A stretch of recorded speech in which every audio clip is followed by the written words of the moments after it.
Jim, and I am the principal of Forma. We're a planning landscape consultant firm, and I'm so happy to see so many people here. You know, it's great to get the community input, and I had a great group back there, so thank you very much. I know that Lisa has given us a lot of good information in terms of what Adelanto is all about today, but I think I have the fun part, because I'm going to talk about what can we have for the future, and what type of things we could plan for the city in terms of all the different components of it. And the two key words in terms of the process that we're going through is first that you've heard about sustainable, and the other key word is variety, because we want a variety of different things. So just keep those two things in mind. I know Lisa has mentioned sustainable, and it's sort of a fancy word to mean that it's long-lasting, it's self-sufficient, it's well-made, and green is in terms of recycling and things like that. So we're using that as a major component of our planning.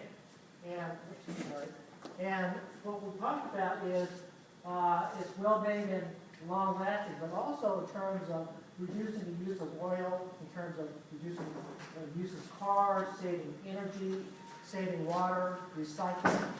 Those are all the things that we think is important. In terms of promoting other ways of travel, again, reducing the use of cars, we talk about compact development. What does that mean? That means things are closer together, so you're able to walk to things rather than driving your car. We're talking about mixing different types of uses so that you don't have to walk. Or we're talking about walking also in terms of bikes and using public transportation in terms of buses, and also in terms of electric vehicles. We have a fancy name called NEV, or neighborhood electrical vehicles, and those are like upgraded golf carts, so they don't use very much gas, and you're able to travel around your community without using your car. The other thing we talked about was renewable energy, or saving energy, and I have to brag on my group there, because we talked about opportunity, and they're the first one to bring up solar and wind and things like that. So again, we're talking about renewable energy, efficient buildings, so we use less electricity to power our air conditioning, more efficient heating and cooling system for our housing, and also in terms of more efficient appliances. Another thing related to sustainable is saving water. Water is very important to us. It's going to be more important in the future because I think we're going to have more people, and therefore we're going to have less water. So saving water becomes very important. One of the things is reclaimed water. That's processed water in terms of treatment plants, and is used to do landscaping. It's not, the scientist says that you can drink it, but I don't think that we want to drink it, but we could water our plants in it. Using plants that don't take a lot of water, where we call them drought tolerant or native vegetation. Also, I know it's a big thing here is to limit the amount of turf you have in terms of lawns and things like that, because it takes a lot of water in terms of lawn compared to other ways of landscaping. And the other thing is recharging the groundwater. And this, instead of putting all your runoff water in pipes, what we do is we create natural drainage area so it actually percolates into the soil. So it recharges our groundwater than just sending it down the way and ultimately to the ocean. Recycling. I think we all are familiar with that in terms of recycling paper, plastic cans, and green waste, which is your lawn trimmings and things like that. And so that you recycle it so that you don't create more landfills. And that's always a problem. It's going to be a bigger problem these days. Where do we put the landfills? Because we have so much waste and trash and things like that. So why is it important? You know, we talked about it a lot. First of all, Rick mentioned about the grant. The purpose of the grant is so we can plan ahead for the future in a sustainable way.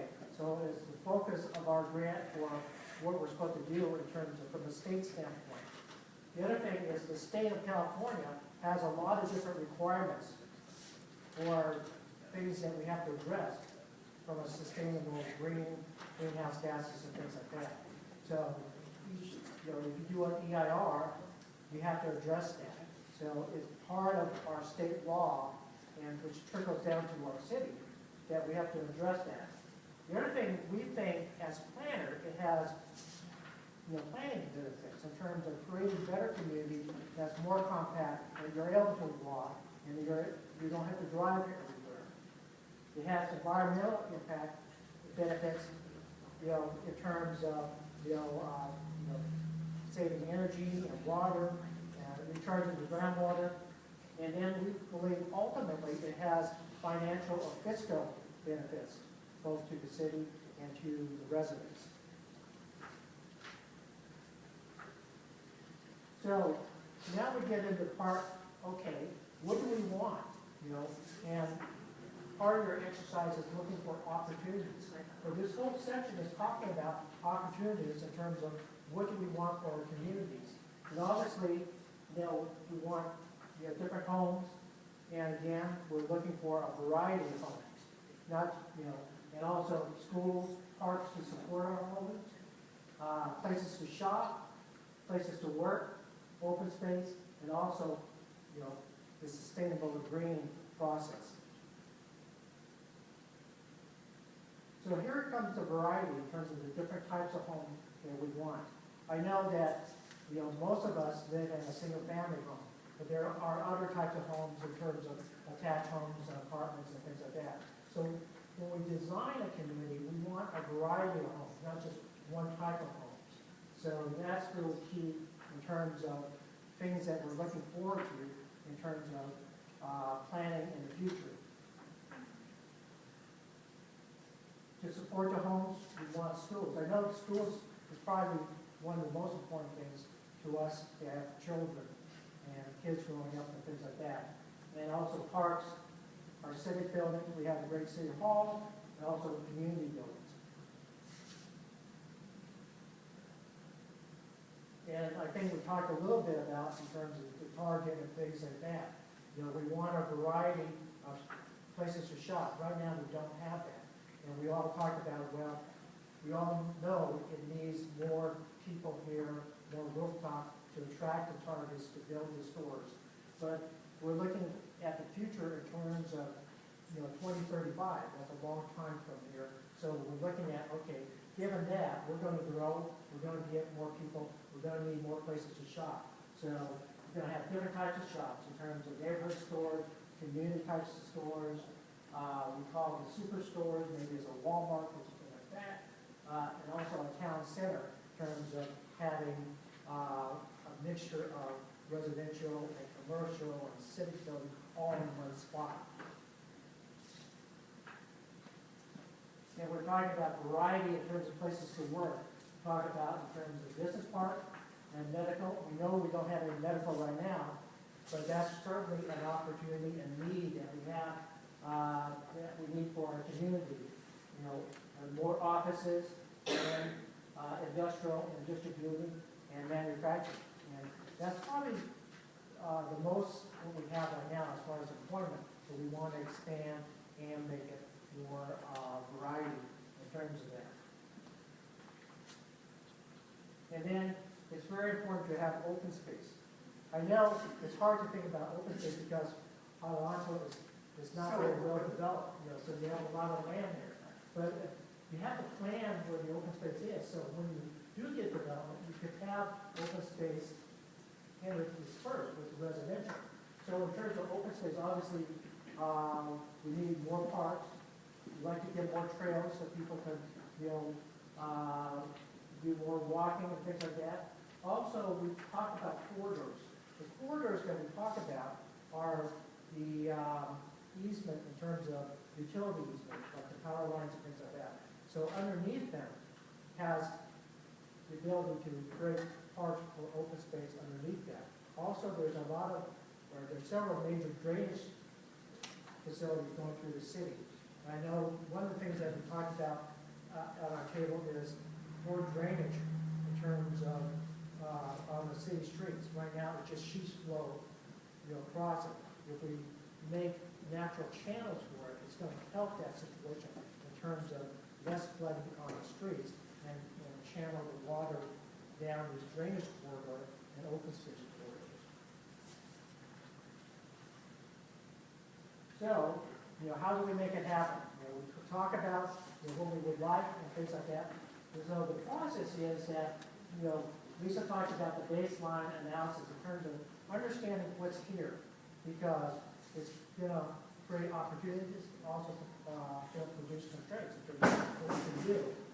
So then we're talking about visioning. So this is going to be our exercise when we get back there is what do we want for the future? And then we're going to come up with alternatives in terms of what type of uses are we going to have, where they're going to be located, the different alternatives. And then we're going to be coming down to one plan in terms of the plan for the future, the 2035 plan. And then along with that, we're going to have some design guidelines in terms of telling us and future developers and builders how do we want to build it. And then we're going to have a strategy in terms from a financial standpoint, who's going to pay for it, how are we going to make it happen, type of thing. So ultimately, this plan is going to be synthesized into your general plan and your zoning code in terms of making it happen. So that's sort of the process. You already have a general plan. Based on the planning here, we're going to update that. You already have zoning. Based on this, we're going to update that. So anyway, that's sort of my quick presentation in terms of what's going to happen. So we're going to open up for questions, and then after the question, we're going to have you go back and we're going to do an exercise in terms of vision. Okay? So, any questions? Yes, in terms of water, I think it's called the California Aqueduct, and it's on 395, you go right across it. Yeah, right. You don't have, Adelanto can't have access to any of that water. Well, that's a good question. Water rights are where water is programmed. They buy water rights and you have, how much water, and it's sort of divvied up all the way downstream of things. So, unfortunately, we just can't tap into there's of doing that.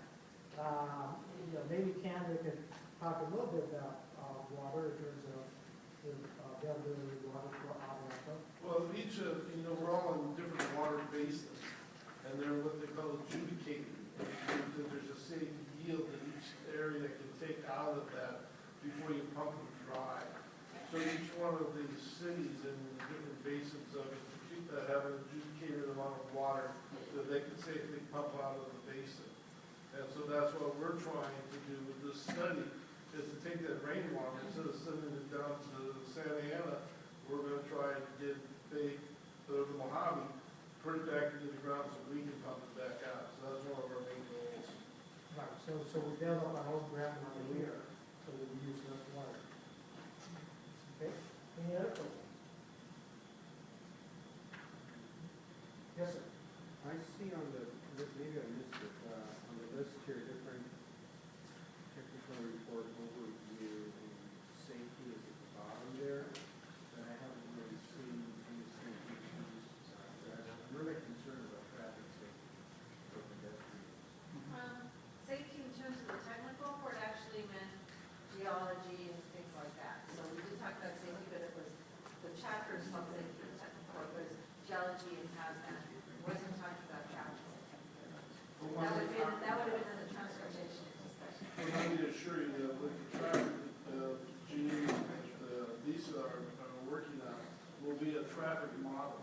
So we're going to model the traffic, as we take a look at the distribution and flow of traffic, which have inherently be involved in safety. So there will be a lot more information about that as we develop the land use patterns and the alternatives. We'll know more about the traffic flow and diversification of the traffic and the type of traffic as we go along. So that information will be forthcoming. The detail that you probably be happy with.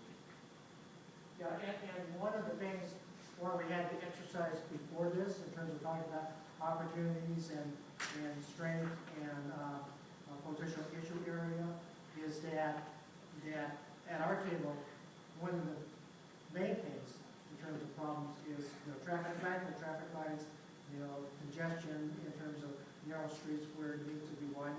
So that's why we're having this, dialogue and this exercise to hear back from you in terms of what you think is important, both from an opportunity and also in terms of potential issue. Yes, sir. Why are waters higher than Victorville, given, actually we have a higher cost of water than the other cities? It can be, there's a lot of reasons.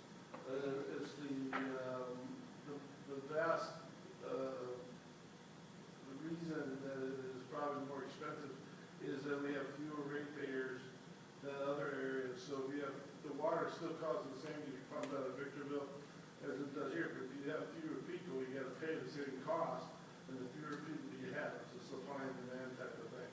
And then we have less water that we're getting, and the water that we can get out of the basin, we have to buy it. We have to buy it from the state, and that's a higher expense than other cities because they can buy it in volume, or they have the water in their supply systems that we don't. So it's just a question of all those factors together, and then it builds up, and you add it all up, and it comes up to a price, and it's probably going to be a lot higher than most other cities.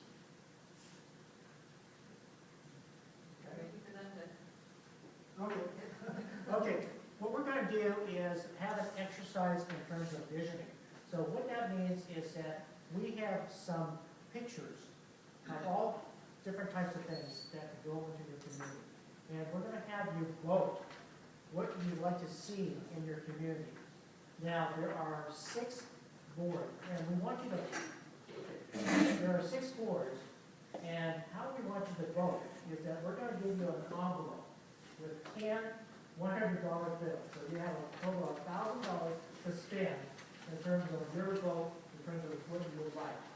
And what we're asking for you to do is you have to put at least $100 bill on each of the boards. And then you have 4 extra ones as bonus bills to put wherever you want to do.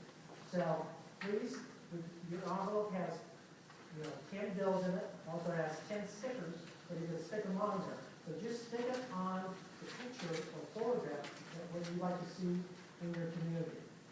So after that, then you can take a look and sort of get an idea in terms of what people would like to see. Jean, can I ask a question? You kind of have like, let's say example, you kind of have like 4 groups on one board. You would have like 4 groups. So are you picking the small little pictures that make up the board, or like this whole group? No, I think the smaller picture that we're looking at. Okay. Okay? Yep, and we're going to be standing back there, so if you have any questions, we're there to answer any questions for you. So as you're doing that, but is there any question right now? Okay, great. Okay, so everybody could get up, go vote.